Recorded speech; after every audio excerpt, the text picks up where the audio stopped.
نحمده ونصلي على رسوله الكريم اما بعد فاعوذ بالله من الشيطان الرجيم بسم الله الرحمن الرحيم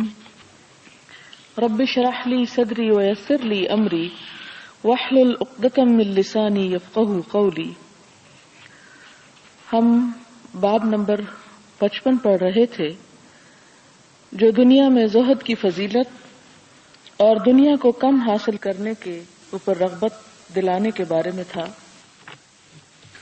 وعن ابی ہریرہ رضی اللہ عنہ عن رسول اللہ صلی اللہ علیہ وسلم قال لو كان لي مثل احد ذهبا لسرني الا تمر علي 3 ليال وعندي منه شيء الا شيء ارصده لدين متفق علیہ۔ حضرت ابو ہریرہ رضی اللہ تعالی عنہ رسول اللہ صلی اللہ علیہ وسلم سے بیان کرتے ہیں، آپ نے فرمایا اگر میرے پاس احد پہاڑ کے برابر سونا ہو، مجھے اس بات میں خوشی ہوگی کہ مجھ پر 3 راتیں نہ گزریں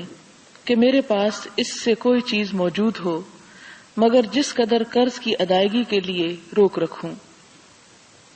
یہاں دراصل حضور صلی اللہ علیہ وسلم کے اس اعلی اخلاق اور دین کی محبت اور شوق کا ذکر کیا گیا ہے جو انہیں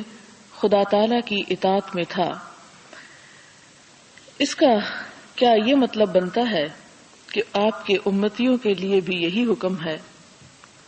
نہیں، آپ کے امتیوں کے لیے یہ حکم نہیں ہے۔ جیسا کہ آپ جانتے ہیں کہ اسلام کا قانون وراثت اسی چیز پر مبنی ہے جس پر آپ صلی اللہ علیہ وسلم نے فرمایا کہ تمہاری اولاد دوسروں کے سامنے ہاتھ پھیلائے اس سے بہتر ہے کہ تم اپنے اولاد کے لیے کچھ پس انداز کر جاؤ۔ اور اسی طرح ایک موقع پر حضرت جابر نے اپنا سارا مال اللہ کے راستے میں دینے کا جب ذکر کیا تو آپ نے فرمایا کہ نہیں، ایسا مت کرو۔ جب انہوں نے آدھے کا ذکر کیا تو آپ نے پھر بھی اجازت نہیں دی۔ پھر انہوں نے کہا کہ تیسرا حصہ، تو آپ نے فرمایا کہ ہاں تیسرا حصہ، لیکن تیسرا بھی بہت ہے۔ لیکن جیسا کہ آپ جانتے ہیں کہ آپ صلی اللہ علیہ وسلم کے بعض اعمال آپ کے لیے خاص تھے، اور آپ صلی اللہ علیہ وسلم کے اوپر کچھ ایسی چیزیں واجب تھیں جو آپ کے دوسرے امتیوں کے لیے نہ تھیں۔ جیسے تہجد کی نماز آپ کے لیے فرض تھی لیکن ہمارے لیے نفل ہے۔ جیسے ازواج مطہرات کے سلسلے میں آپ کو تعدد ازواج کی اجازت حاصل تھی لیکن عام امتیوں کے لیے نہیں ہے۔ تو کہیں پر آپ کی رخصتیں زیادہ ہیں، کہیں پر آپ کے واجبات زیادہ ہیں، تو اسی سلسلے میں یہ بات آتی ہے کہ آپ صلی اللہ علیہ وسلم نے اپنے شوق اور اپنی محبت کا ذکر کرتے ہوئے فرمایا کہ اگر میرے پاس احد پہاڑ برابر بھی سونا ہو تو مجھے اس کے جمع کرنے کی بنسبت اسے خرچ کر دینے میں زیادہ خوشی حاصل ہوگی۔ اور یہ ایسی بات نہیں کہ جو نبی صلی اللہ علیہ وسلم مبالغے کے طور پر کہہ رہے تھے، بلکہ حقیقت یہ ہے کہ آپ اپنے دل ہی کے جذبات کا اظہار کر رہے تھے۔ وَأَنْهُ قَالَ قَالَ رسول اللہ صلی اللہ علیہ وسلم انظروا إلى من هو أسفل منكم ولا تنظروا إلى من هو فوقكم فهو أجدر ألا تزدروا نعمة الله عليكم متفق عليه وهذا لفظ مسلم وفي رواية البخاري إذا نظر أحدكم إلى من فضل عليه في المال والخلق فلينظر إلى من هو أسفل منه۔ اور حضرت ابو ہریرہ ہی سے بیان ہے کہ رسول اللہ صلی اللہ علیہ وسلم نے فرمایا اس شخص کی طرف دیکھو جو تم سے معمولی حیثیت کا ہے اور ان لوگوں کی طرف نہ دیکھو جو تم سے اونچے ہیں، بس اس سے یہ مناسبت قائم رہے گی کہ تم اللہ کی اس نعمت پر جو تمہیں حاصل ہے حقیر نہ سمجھو گے۔ یعنی اللہ تعالیٰ کا شکر ادا کرنے کے لیے انسان کو ان نعمتوں کی طرف دیکھنا چاہیے کہ جو اپنے سے کم درجے کے لوگوں کو ملی ہوں، نہ کہ ان کی طرف جو اپنے سے زیادہ ہوں، کیونکہ اس طرح انسان کو اپنے پاس جو نعمتیں ہیں وہ حقیر معلوم ہوں گی اور اس طرح انسان اللہ تعالیٰ کا شکر ادا نہ کر پائے گا۔ لیکن انسان اگر اپنے سے بدتر حال میں کسی کو دیکھتا ہے تو اس سے شکر کے جذبات زیادہ بڑھ جاتے ہیں، اللہ کی نعمتوں کا احساس زیادہ ہوتا ہے۔ اسے بخاری اور مسلم نے روایت کیا ہے اور الفاظ مسلم کے ہیں، اور بخاری کی روایت میں ہے جب تم میں سے کوئی انسان ایسے آدمی کو دیکھے جو مال اور خوبصورتی میں اس سے بڑھا ہوا ہو تو وہ اس انسان کی طرف بھی ضرور دیکھے جو اس سے کم درجے کا ہے تاکہ بیلنس ہو جائے۔ حضرت ابو ہریرہ نبی صلی اللہ علیہ وسلم سے روایت کرتے ہیں، آپ نے فرمایا تعس عبد الدینار والدرہم والقطیفۃ والخمیصۃ ان اعطی رضی وان لم یعط لم یرضى رواہ البخاری۔ آپ صلی اللہ علیہ وسلم نے فرمایا تباہ و برباد ہو گیا وہ انسان جو مال و دولت، دینار اور درہم اور سیاہ چادر اور دھاری دار چادر کا غلام ہے۔ اگر اسے کچھ مل جاتا ہے تو خوش ہو جاتا ہے، اور اگر اسے کچھ نہیں ملتا تو وہ ناراض ہو جاتا ہے۔ اسے بخاری نے روایت کیا ہے۔ یعنی انسان کو اللہ ہی کا بندہ ہونا چاہیے، درہم و دینار کا بندہ نہیں یا کپڑوں کا بندہ نہیں۔ اس میں آپ دیکھیں کہ درہم و دینار تو سمجھ میں آتا ہے، لیکن آپ صلی اللہ علیہ وسلم نے انسانوں کی نفسیات کو سامنے رکھتے ہوئے ایسے الفاظ استعمال کیے کہ والقطیفۃ والخمیصۃ، کہ سیاہ چادر اور دھاری دار چادر کا غلام، یعنی کپڑوں میں ڈیزائنز اور کپڑوں کے مختلف سٹائلز اور مختلف ویرائٹی کا جو غلام ہے، کہ ایک اگر ہے اور دوسرا نہیں تو اس کے پیچھے ہی اپنی ساری نعمتوں کو بھول جائے اور صرف انہیں ہی یاد رکھے کہ جو اس کے پاس نہیں ہے، تو اس سے انسان کے اندر شکر پیدا نہیں ہو سکتا۔ اور اس میں عورتوں کے لیے تو بہت ہی سمجھنے کی بات ہے اور بہت ہی بڑا میسج ہے کہ ہماری بھی دلچسپی زیادہ سے زیادہ انہی چیزوں کی طرف ہوتی ہے جن میں عموماً مشغول ہو کر اس سے بڑے درجے کے بلند مقاصد جو ہیں وہ پیچھے رہ جاتے ہیں۔ اور اس کے لیے آپ نے فرمایا کہ تباہ و برباد ہو گیا، یعنی اگر انسان کا اٹھنا بیٹھنا، اس کی سوچ، اس کی زندگی صرف انہی چیزوں کے لیے ہو کر رہ جائے تو اس نے اپنی زندگی سے، اس نے اپنی صلاحیتوں سے، آنکھ دل دماغ جو اللہ نے اس کو عطا کیے، صحیح فائدہ نہیں اٹھایا۔ اور اسی طرح اگر انسان ان چیزوں میں پڑا رہے تو آخرت کی یاد کم سے کم ہو جاتی ہے۔ یہی وجہ ہے کہ آپ نے ایک مرتبہ جب حضرت عائشہ نے اپنے کمرے میں ایک پردہ لٹکایا تو حضور صلی اللہ علیہ وسلم کی شاید نماز کی حالت میں اس کے اوپر نگاہ پڑ گئی اور آپ تھوڑے لمحے کے لیے اس کی طرف متوجہ ہو گئے، تو انہوں نے فرمایا کہ اے عائشہ اس کو اتار دو، کیونکہ اس نے مجھے اللہ کی یاد سے، یعنی اس سے ذرا ہٹا دیا۔ تو کوئی بھی ایسی چیز جو انسان کو اس کی اصل سے ہٹا دے یا اس سے مشغول کر دے یا اس کا درجہ دوسرے نمبر پر چلا جائے تو یہ چیز انسان کے لیے دنیا اور آخرت دونوں لحاظ سے نقصان کا باعث ہے۔ آخرت کے لحاظ سے اس لیے نقصان کا باعث کہ انسان آخرت میں، دنیا میں اپنے ہر اس لمحے کے اوپر، یعنی گھنٹے اور منٹ اور سال تو دور کی بات ہے، اس لمحے پر بھی افسوس کرے گا، حسرت سے ہاتھ ملے گا جو اس نے ضائع کر دیے، کیونکہ وہ اتنی بڑی دولت ہوگی کہ جو کسی چیز کے خریدے بھی خرید نہ سکے انسان۔ پھر اس کے بعد اگلی حدیث ہے وعنہ رضی اللہ عنہ قال قال رأيت 70 من اہل الصفة ما منهم رجل عليه رداء اما ازار واما كساء قد ربطوا في اعناقهم فمنها ما يبلغ نصف الساقين ومنها ما يبلغ الكعبين فيجمعه بيده كراهية ان ترى عورته رواہ البخاری۔ حضرت ابو ہریرہ بیان کرتے ہیں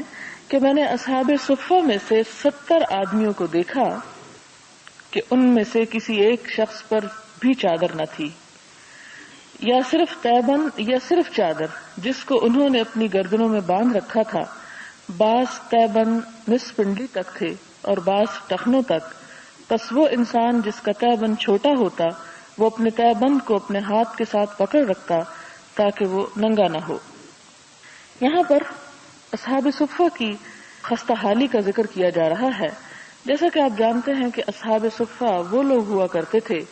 کہ جو اپنے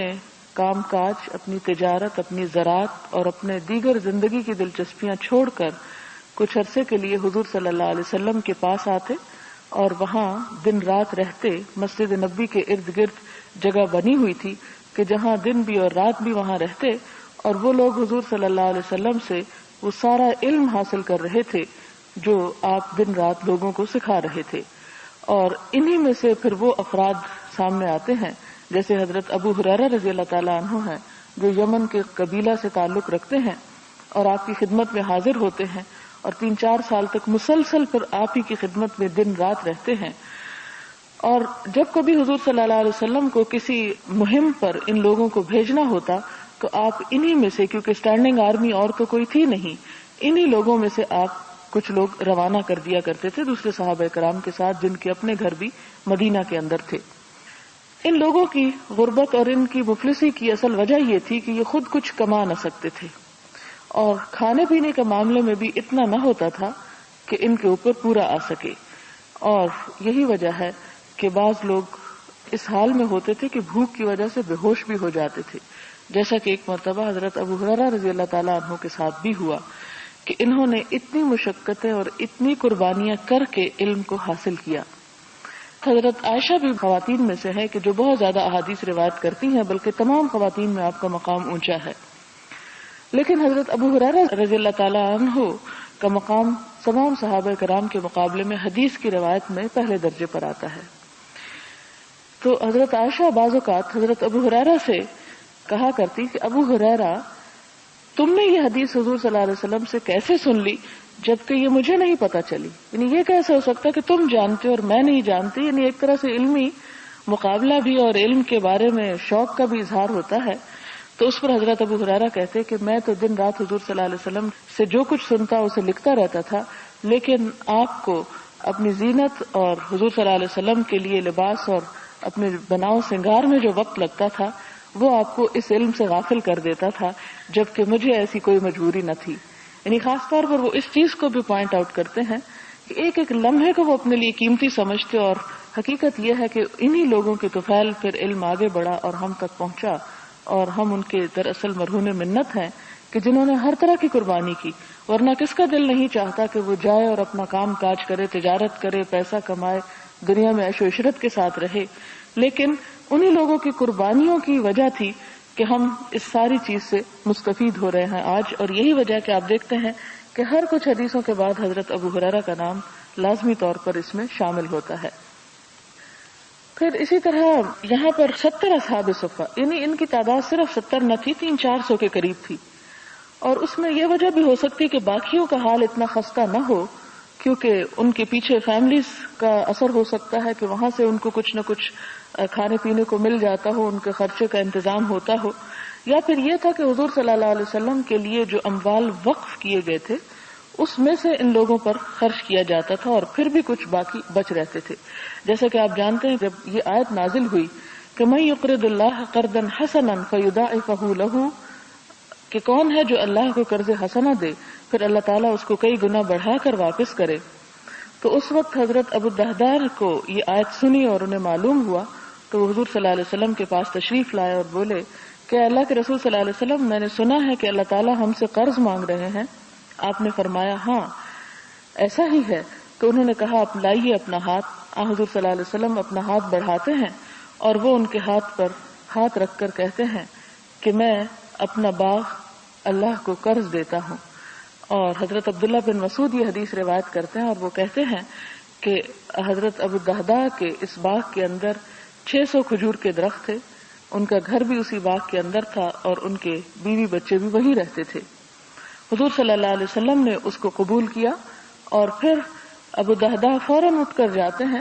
اور باغ کے دروازے پہ کھڑے ہو کر اپنی بیوی کو پکارتے ہیں کہ اے ام الدرداء باہر چلی آؤ، اس لیے کہ میں نے اپنا یہ باغ اپنے رب کو قرض دے دیا ہے۔ تو اس پر وہ کہتی ہیں کہ ابو الدرداء تم نے نفع کا سودا کیا۔ اس میں کتنا بڑا رول ہے، اور کتنا وہ بھی اجر میں شریک ہوتی ہیں کہ اپنے شوہر کو انکریج کرتی ہیں کہ ہاں تم نے بہت اچھا کیا، اور پھر اپنا سامان اور مال و متاع اٹھا کر وہاں سے باہر نکل آتی ہیں۔ تو اس طرح کے جو باغات ہوتے تھے، اس طرح کی جو زمینیں ہوتی تھی، ان کی آمدنی جو تھی وہ پھر کہاں جاتی تھی، کن کے اوپر لگتی؟ ان لوگوں کے اوپر بھی استعمال ہوتی، اور اس کے علاوہ مختلف غزوات اور مختلف جنگوں میں جو مسلمانوں کو سرمایہ چاہیے ہوتا تھا، جو چیزیں استعمال کرتے تھے، ان میں بھی یعنی فی سبیل اللہ اس کو استعمال کیا جاتا تھا۔ اور فی سبیل اللہ میں صرف عام معاشرے کے فقراء اور غرباء نہیں آتے تھے، بلکہ ایسے لوگ جن کا تیسرے پارے میں شاید آپ نے پیچھے پڑھا ہو کہ وہ لوگ جو اللہ کی راہ میں گھیرے گئے، کہ وہ اتنی ہمت نہیں پاتے کہ وہ اپنے لیے کچھ بھاگ دوڑ کر سکیں، اپنے لیے کچھ کمائی کر سکیں، تو ان لوگوں پر بھی جو استعمال کیا جائے، خواہ وہ اپنے گھروں میں کتنے ہی اچھے کیوں نہ ہو، لیکن جب دین کے رستے پر نکلے تو ان کا حال تنگ ہو گیا، تو وہ بھی اس کے مستحق ہیں، اور ان پر خرچ کرنا بھی فی سبیل اللہ میں شامل ہوتا ہے۔ اگلی حدیث، وعنہ قال قال رسول اللہ صلی اللہ علیہ وسلم الدنیا سجن المؤمن وجنت الکافر، رواہ مسلم۔ حضرت ابو ہریرہ بیان کرتے کہ رسول اللہ صلی اللہ علیہ وسلم نے فرمایا دنیا مومن کے لیے قید خانہ ہے اور کافر کے لیے جنت ہے۔ اسے مسلم نے روایت کیا۔ مسلم کے لیے اس لیے قید خانہ ہے کہ ظاہر ہے کہ بہت سی اس کو پابندیاں ہیں، بہت سے کام وہ جو اس کی خواہش کہے بھی، خواہش نفس تو وہ نہیں کرنا چاہتا، اپنے اوپر رکاوٹ رکھتا ہے۔ جیسے کوئی بھی شخص جو کسی جیل یا قید خانے میں ہوتا ہے تو اندر باہر آنے جانے میں اسے پابندی ہوتی ہے، مرضی کا کھانا نہیں ہوتا، مرضی کا پہن نہیں سکتا، مرضی کے لوگوں سے ملاقات نہیں کر سکتا، مرضی کی کتابیں نہیں پڑھ سکتا، یعنی اس کی اپنی مرضی نہیں ہوتی بلکہ ہر چیز کے اوپر ایک طرح سے پابندی عائد ہوتی ہے۔ بالکل اسی طرح مومن کے لیے اس دنیا میں بہت سی ایسی پابندیاں ہیں کہ جنہیں وہ اختیار کرتا ہے تو کل آزادی یعنی جنت کی آزادی سے پھر متمتع ہوتا ہے۔ اور کس کی جنت ہے؟ کافر کے لیے جنت ہے، یعنی جنت اس معنی میں ہے کہ وہ اپنی خواہش نفس کو جیسے چاہے پورا کرے، حلال اور حرام کی اس کو پرواہ نہیں، کسی چیز پر قدغن نہیں، کسی چیز کے اوپر کوئی پابندی نہیں۔ اور پھر اسی طرح یہ ہے کہ دنیا کے وسائل کو بھی جیسے چاہے لوٹ مار کرے، اس کو کوئی پوچھنے والا نہیں۔ اور ایک اور چیز اس میں یہ بھی آتی ہے کہ وہ اپنی خواہشات نفس کا بندہ ہے، اور اس کے ساتھ ہی یہ کہ کافر کے لیے جنت ہے، یعنی اس کو کسی طرح جواب دہی کا کوئی احساس نہیں، کسی طرح کی کوئی فکر نہیں، لہذا وہ یوں سمجھتا ہے کہ جیسے اس کو کوئی پوچھنے والا نہیں۔ نیوز پیپر میں شاید آپ نے بھی پڑھا ہو کہ ایک ریسرچ ہوئی ہے امریکہ میں، اور اس ڈاکٹر کا نام اس وقت میرے ذہن سے نکل گیا ہے، کہ جس نے 200 مریضوں کے اوپر اپنی تحقیق کی ہے، اور تحقیق کیا تھی کہ مرنے کے وقت ان کی حالت کیا ہوتی ہے۔ تو انہوں نے کہا کہ جو لوگ کسی مذہب پر یقین رکھتے ہیں وہ مرتے وقت کم دباؤ کا شکار ہوتے ہیں بنسبت ان لوگوں کے جو کسی بھی مذہب یا کسی طرح بھی خدا پر یقین نہیں رکھتے۔ وہ نزع کے عالم میں شدید دباؤ کا شکار ہوتے ہیں اور شدید خوف کا شکار ہوتے ہیں۔ لہذا لوگوں کو خوف سے نجات دلانے کے لیے ضروری ہے کہ وہ مذہب کی طرف رجوع کرے۔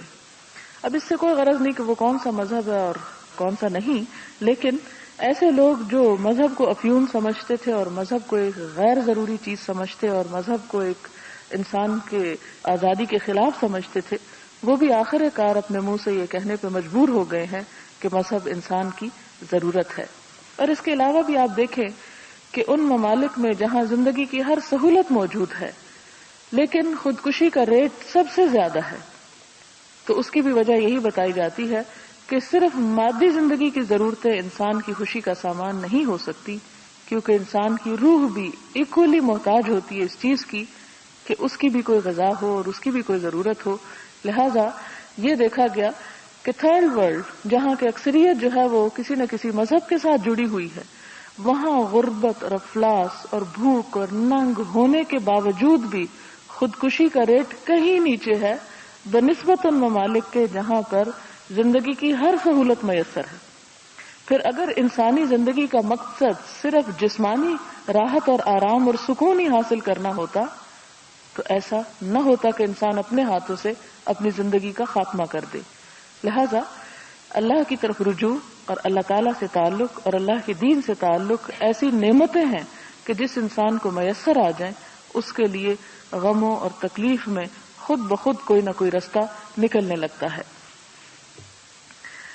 پھر اسی طرح فرمایا کہ وَعَنْ ابْنِ عُمَرَ رضی اللہ عنہما قال اخذ رسول اللہ صلی اللہ علیہ وسلم بمنكبي فقال كن في الدنيا كأنك غريب أو عابر سبيل. وكان ابن عمر رضي الله عنهما يقول إذا أمسيت فلا تنتظر المساء وخذ من صحتك لمرضك ومن حياتك لموتك. رواه البخاري. قالوا في شرح هذا الحديث معناه لا تركن إلى الدنيا ولا تتخذها وطنا ولا تحدث نفسك بطول البقاء فيها ولا بالاعتناء بها ولا تتعلق منها إلا بما يتعلق به الغريب الذي يريد الذهاب إلى أهله وبالله التوفيق. حضرت عبداللہ بن عمر بیان کرتے ہیں کہ رسول اللہ صلی اللہ علیہ وسلم نے میرے دونوں کندھوں کو پکڑ کر فرمایا کہ دنیا میں اس طرح رہو جس طرح مسافر یا راہ گیر رہتا ہے. اور عبداللہ بن عمر فرمایا کرتے تھے کہ جب شام ہو جائے تو صبح کا انتظار نہ کرو، اور جب صبح ہو جائے تو شام کا انتظار نہ کرو، اور اپنی تندرستی کے زمانے میں بیماری کے زمانے کے لیے تیاری کرو، اور اپنی زندگی میں موت کے لیے تیاری کرو. علماء اس حدیث کی تشریح کرتے ہوئے فرماتے ہیں کہ اس حدیث کا مطلب یہ ہے کہ دنیا کی طرف میلان نہ کرو اور دنیا کو مسکن نہ سمجھو، اور نہ اپنے آپ کو دنیا میں لمبا عرصہ رہنے کی آرزویں نہ بتاؤ اور نہ اس کا زیادہ اہتمام کرو. دنیا کے ساتھ تمہارا تعلق صرف اتنا ہو جتنا کہ ایک مسافر آدمی اپنے وطن کے غیر کے ساتھ تعلق رکھتا ہے، اور دنیا میں ان چیزوں کے ساتھ مشغولیت اختیار کرو جن کے ساتھ وہ مسافر آدمی مشغول نہیں ہوتا جو اپنے اہل و عیال کی طرف جانے کا ارادہ رکھتا ہو. حدیث حضرت عبداللہ بن عمر کی ہے، کہتے ہیں کہ حضور صلی اللہ علیہ وسلم نے میرے دونوں کندھوں کو پکڑ کر فرمایا. یعنی بعض اوقات آپ کا طریقہ ہوتا تھا کہ آپ ہاتھ کسی کا پکڑ لیتے تھے، بعض اوقات آپ سوال کرتے تھے اپنے مخاطب سے، بعض اوقات ایک کندھے پہ ہاتھ رکھتے تھے، اور یہاں دونوں کندھوں پہ ہاتھ ہے. آپ دیکھیں کہ اگر کسی کو آپ نے الرٹ کرنا ہو تو آپ کیا کرتے ہیں؟ کندھے کو تھپتھپا دیتے ہیں یا کندھے پہ ہاتھ رکھ دیتے ہیں، اور جس شخص کے کندھے پر آپ ہاتھ رکھ دیں گویا اس کو پوری طرح آپ نے اپنی طرف متوجہ کر لیا. اور آپ دیکھیں کہ انسان کے کندھوں کے پاس کوئی چیز ہو تو بہت بوجھ اور اپنے لیے ایسے اس کے احساسات ہوتے ہیں کہ وہ پوری طرح اس کی طرف متوجہ ہو جاتا ہے. تو حضور صلی اللہ علیہ وسلم نے بھی جب دونوں کندھوں پہ ہاتھ رکھا، اس کا مطلب ہے کہ پوری طرح ان کو اپنے سامنے لے آئے اور ان کو الرٹ کیا اور فرمایا کہ دیکھو اے ابن عمر، دنیا میں اس طرح رہو جیسے مسافر رہتا ہے یا راہگیر رہتا ہے. اب دیکھیں کہ مسافر خواہ کتنے ہی اعلیٰ ترین درجے کے ہوٹل میں رہ رہا ہو، کتنے ہی آرام کی جگہ پر رہ رہا ہو، لیکن اس نے اس ہوٹل کو یا اس جگہ کو اپنا گھر نہیں سمجھا کبھی، بلکہ اس کا دل اس سے اچاٹ ہی رہتا ہے، اور وہ ان ساری نعمتوں کو عارضی سمجھتا ہے. ان میں وہ اپنا دل لگا کر اپنے گھر کو اور اپنے وطن اور اپنی اصل کو نہیں بھولتا. بالکل اسی طرح ایک اللہ کا بندہ دنیا میں خواہ کتنے ہی آرام اور کتنے بھی سکون اور کتنی بھی نعمتوں میں ہو، لیکن وہ اپنے آخرت کے گھر کو نہیں بھولتا. اسے یہ یقین ہمیشہ غالب رہتا ہے کہ یہاں پر میں تو تھوڑے دن کے لیے ہوں، اور آخرت بھی دراصل میرا گھر ہے اور وہیں جا کر مجھے ہمیشہ کے لیے رہنا ہے، لہٰذا وہ اس کی طرف سے غافل نہیں ہوتا. ایسا فرمایا کہ مسافر یا راہگیر کی طرح رہتا ہے، یعنی بہت زیادہ سامان اکٹھا نہیں کرتا. آپ دیکھیں کہ جب انسان اپنے گھر میں ہوتا ہے، اپنا مکان ہوتا ہے، اپنی جگہ ہوتی ہے، تو ہر چیز لا لا کے بھرتا رہتا ہے، اسے پتا ہوتا ہے کہ کوئی مشکل نہیں، ہر چیز وہاں سمیٹ لیتا ہے. لیکن آپ نے محسوس کیا ہوگا کہ جب جاب کے کسی ایسے حصے میں یا کسی ایسی جگہ پر انسان ہوتا ہے کہ اس کو پتا ہوتا ہے یہاں سے پھر ٹرانسفر ہونا ہے، یہاں سے پھر آگے جانا ہے، تو غیر ضروری چیزوں کو وہ اکٹھا نہیں کرتا کہ پھر یہاں سے نقل و حرکت میں بہت مشکل ہو جائے گی. اور عقل مند انسان ایسا ہی کرتا ہے. لیکن اور اسی سے پھر دنیا کی مثال بیان کی گئی کہ ایسا شخص دنیا میں رہتے ہوئے غیر ضروری چیزوں کی طرف نہیں نکلتا، غیر ضروری چیزوں میں اپنا وقت ضائع نہیں کرتا، بلکہ اپنے ضروری کاموں کو پہلے نپٹاتا ہے اور وہ چیز اکٹھا کرنے اور سمیٹنے کی فکر میں رہتا ہے جس سے وہ اپنی اگلی زندگی اور اپنے اگلے سفر کو آرام دہ بنا سکے جو ہمیشہ کا ہے. یا اس کی مثال آپ یوں لے لیں کہ کچھ لوگ ملک سے باہر دوسری جگہوں پہ جا کے کام کاج کرتے ہیں اور پھر الٹیمیٹلی اپنے وطن واپس آ جاتے ہیں، تو وہاں رہتے ہوئے اپنے سارے پیسے کو اور اپنا سب کچھ وہیں ختم نہیں کرتے، بلکہ بچا بچا کے رکھتے ہیں کہ گھر جا کر یہ استعمال کریں گے. اپنے کپڑے، اپنے برتن، اپنی بہت ساری چیزیں خرید کے جمع کرتے رہتے ہیں کہ گھر جائیں گے، اپنا گھر بنائیں گے اور پھر اس میں سب کچھ سجائیں گے. وہاں ایک مسافری کسی زندگی بسر کرتے ہیں. تو بالکل اسی طرح ایک بندہ مومن اس دنیا کو ایک سفر کی جگہ سمجھتا ہے اور سب کچھ یہیں کے لیے جمع کرنے کی بجائے آگے کے لیے جمع کرتا ہے، اور یہ سمجھتا ہے کہ مجھے وہاں جا کر آرام کے ساتھ رہنا ہے. اور یہ اسی صورت میں ممکن ہو سکتا ہے جب انسان اللہ کے پاس، اور جیسا کہ پہلے بھی میں نے آپ کو شاید بتایا تھا کہ انسان کے دو بینک ہیں، ایک اس دنیا کا اور ایک آخرت کا. جب یہاں جمع کراتا ہے تو وہاں بھی جمع کرانے کی سوچتا ہے، جب یہاں لگاتا ہے تو وہاں کا بھی کرتا ہے کہ وہاں میں کتنے بھیج چکا ہوں. آپ دیکھیں کہ جیسے کسی بھی دوسرے ملک میں رہتے ہوئے انسان یہ نہیں کرتا کہ وہیں اپنے پاس ہی سرمایہ رکھے لے، بلکہ یہ کرتا ہے کہ اپنے گھر بھجواتا رہتا ہے یا اپنے علاقے میں یا اپنی جو چیز اسے اپنی محسوس ہوتی. تو بالکل ایک بندہ مومن جسے آخرت کا گھر اجنبی نہیں لگتا بلکہ وہ اپنا لگتا ہے، اور جس میں وہ اس وقت ہے ایک مسافر کی طرح اسے یہ اجنبی لگتا ہے، جو شخص اس سوچ اور اس تصور اور اس احساس کے ساتھ زندگی بسر کر رہا ہو، دراصل وہ کامیاب انسان ہے، اور دراصل وہی اپنے لیے بھلائی اور خیر سمیٹ رہا ہے. اس میں آپ پھر یہ دیکھیں کہ ہم سب اپنے اپنے دل کی حالت دیکھیں، مطلب دوسروں کی طرف نظر ڈالنے کی بجائے اور دوسروں کا فکر کرنے یا سوچنے کی بجائے ہمیں ہر شخص اپنے ساتھ سنسیئرلی اور خلوص اور اطمینان کے ساتھ غور و فکر کرے کہ ہم کتنے مانوس ہیں اس گھر سے اور کتنے مانوس ہیں اس گھر سے، کتنا سوچتے ہیں اس کے بارے میں اور کتنا سوچتے ہیں اس کے بارے میں جسے ہمیشہ کے لیے اپنانا ہے. اور وہاں پر بھی آپ دیکھیں سورۃ واقعہ آپ نے پڑھی ہوگی، آپ کو معلوم ہوگا کہ اس کے بارے میں بھی آتا ہے کہ جو شخص ہر روز شام کی نماز کے بعد اسے پڑھے اس پہ کبھی فقر و فاقہ نہیں آئے گا. اس کی ایک فضیلت بتائی جاتی. تو اس میں آپ دیکھیں گے کہ 3 گروہوں کا ذکر کیا گیا انسانوں کے. ایک سابقین ہیں، آگے بڑھ جانے والے، ایک اصحاب الیمین ہیں جو دائیں ہاتھ والے ہیں، اور ایک اصحاب الشمال ہیں جو بائیں ہاتھ والے ہیں. تو سابقین کی نعمتیں جب گنوائی گئیں تو اعلیٰ ترین نعمتیں گنوائی گئیں، اور جب اصحاب الیمین کی گنوائی گئی تو اگرچہ وہ جنت کی تھی لیکن درجے میں کم، اور اصحاب الشمال کے لیے تو سزائیں اور عذاب ہی. تو اس سے یہ پتہ چلتا ہے کہ جنت میں بھی درجات ہیں، اور جتنا کوئی اللہ کی طرف زیادہ بڑھے گا اتنا ہی اپنے لیے بہترین مقام تیار کر سکے گا، اور جتنا کوئی پیچھے رہے گا تو وہ پیچھے ہی رہ جائے گا. لہذا اگر انسان اعلیٰ مقام پہ پہنچنا چاہے تو اسے اعلیٰ کی نیت کرنی پڑتی ہے اور اعلیٰ کے لیے جدوجہد کرنی پڑتی ہے. اور اگر وہ اعلیٰ تک نہ پہنچ جائے تو کم از کم ادنا تک تو رہے گا. لیکن اگر ایک شخص ادنا کی طرف دیکھ رہا ہے تو ہو سکتا ہے وہ ادنا سے اور نیچے لڑھک آئے. اس لیے کوشش یہ کرنی چاہیے کہ آخرت کے لیے بہترین سے بہترین سرمایہ فراہم کر سکیں. اور اس میں عمل کے ساتھ ساتھ نیت کو بہت بڑا دخل ہے. ایک انسان ایک ہی وقت میں، چونکہ رہتے تو ہم دنیا میں ہیں اور دنیا کو مزرعۃ الآخرہ کہا، آخرت کی کھیتی کہا، رہنا تو ہم کو یہی ہے، سب کام ہمیں یہیں پر کرنے ہیں. لیکن اگر ہماری نیت درست ہو جائے، ہمارے قدم صحیح سمت اٹھنے لگے، ہمارے دل میں اللہ کی محبت پیدا ہو جائے اور ہر کام ہم اس کی خوشی کے لیے انجام دینے لگے، خواہ والدین کی اطاعت ہی کیوں نہ ہو. ایک یہ ہے کہ مجبوری کے مارے دنیا کی خاطر، اور ایک یہ ہے کہ اللہ کی خاطر کہ میرے رب نے مجھ پر یہ کام فرض کیا ہے کہ میں اپنے والدین کے ساتھ احسان کروں. اسی طرح اولاد کی تربیت ہے تو اسے کرنا تو ہے، دل میں یہ نہ ہو کہ ہائے لوگ کیا کہیں گے کہ اس کے بچے ایسے ہیں، نہیں، بلکہ اس لیے کہ اللہ تیرے سامنے سرخرو ہونا چاہتا ہوں اور تیرے کہے ہوئے کے مطابق اور تیری اطاعت میں یہ سب کچھ کر رہا ہوں. پھر اسی طرح باقی حقوق بھی جو ہیں، خواہ شوہر کے ہوں، غریبوں کے ہوں، یتیموں، مسکینوں، کسی کے بھی ہوں، ان سب میں انسان اپنی کوشش کے ساتھ ساتھ اپنی نیت کا حسن شامل رکھے. اور پھر اگر کوئی کمی بیشی اور کوتاہی انسان سے ہو بھی جائے تو اس پر اللہ تعالیٰ درگزر فرمانے والا ہے. یہی وجہ ہے کہ ایک شخص جو کسی بھی کام میں مسلسل عمل کرتا ہے، اگر کسی وجہ سے اس کا وہ عمل چھٹ جاتا ہے ایک دن کے لیے یا کسی وجہ سے کسی وقت کے لیے، تو فرشتے اس وقت پہ حاضر ہو کے اس انسان کی طرف سے اس عمل کو لکھ لیتے ہیں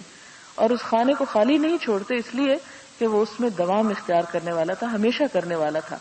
تو اگر ہم اپنی شوق، اپنی نیت، اپنے ارادے، اپنے جذبے، خلوص اور محبت میں اللہ کی اطاعت اور اللہ کے لیے جینے کا ڈھنگ سیکھ لیں تو پھر آپ دیکھیں زندگی یہی ہوگی جو عام انسان گزار رہے ہیں. یعنی زندگی میں دیکھیں کہ کھانا تو سب نے کھانا ہے، کپڑے بھی سب نے پہننے ہیں، میل ملاقات بھی سب کی ہوگی، لیکن سوچ کے فرق سے ہر چیز میں فرق آ جائے گا. اور وہی چیزیں جن کا کچھ بھی رزلٹ اور کوئی بھی فائدہ نہیں، ایک اچھی نیت کے ساتھ ان سب چیزوں کا بہترین اجر اور ثواب انسان جمع کرتا چلا جائے گا. اسی چیز کو اللہ تعالیٰ حکمت قرار دیتے ہیں کہ یہ وہ بصیرت ہے جو ایک مومن کو نصیب ہوتی ہے. وَمَن يُؤْتَ الْحِكْمَةَ فَقَدْ أُوتِيَ خَيْرًا كَثِيرًا، اور جسے یہ حکمت مل جائے اسے تو خیر کثیر مل گیا، اسے تو بہترین نعمت مل گئی، سب سے بڑی بھلائی نصیب ہو گئی.